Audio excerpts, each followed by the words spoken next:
creatures of the earth. To come to a greater understanding of the creatures that are put on earth, it is necessary to look first at the earth itself.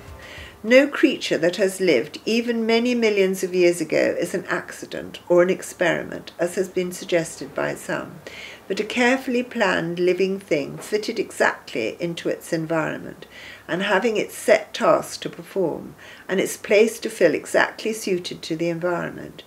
When the earth and the environment in which it lives no longer requires it, it will either die out altogether, or slowly mutate by means of its inherited genes into a slightly different creature, or a totally different one, sometimes over many thousands of years, to become an almost unrecognizable form of the original.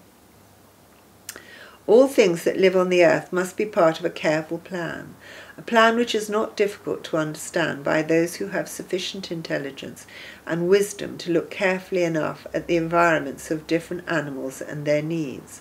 For this reason, it is very wrong to try to introduce different animals into different environments of an entirely different nature from that which they were intended.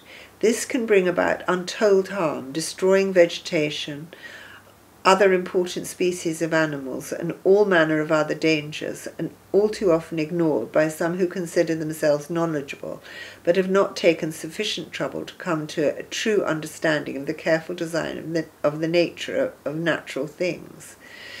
There have been many different species.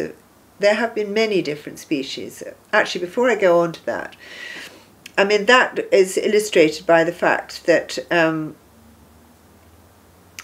rabbits were brought here at one stage, I think from Australia, and then became such a nuisance in this country that scientists, in their wisdom, decided to introduce myxomatosis, which meant that many of them are still dying in agony of this terrible condition. It was the other way round. We brought rabbits to Australia. Well, did we? Well, anyway, we would wipe them out that way anyway.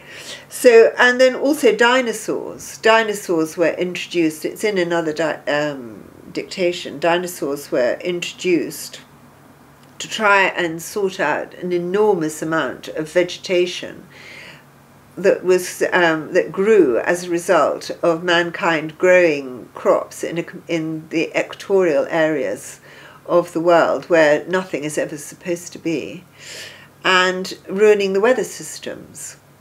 And the genes that they were created from are still there in small lizards and different things. So that is how things go about. There have been many different species of animals sent onto the earth, as their fossilized remains prove, some of which are millions of years old. They have completed their purpose and are extinct. They were never experimental, only necessary at the time. The many different types of dinosaur are an example of this, formed by the mutation of genes of other animals living today in a different form.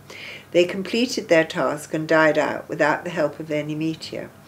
Strangely enough, rabbits are very similar in their shape and their face shape to the kangaroo. And I heard last night that apparently, I was watching something, and they were saying that when Captain Cook first arrived in Australia and they saw these kangaroos, they asked the Aboriginal people who were there what they were called. And it was a complete misunderstanding, but they said kangaroo, which means I don't know. So that was that. So there, I finished that now.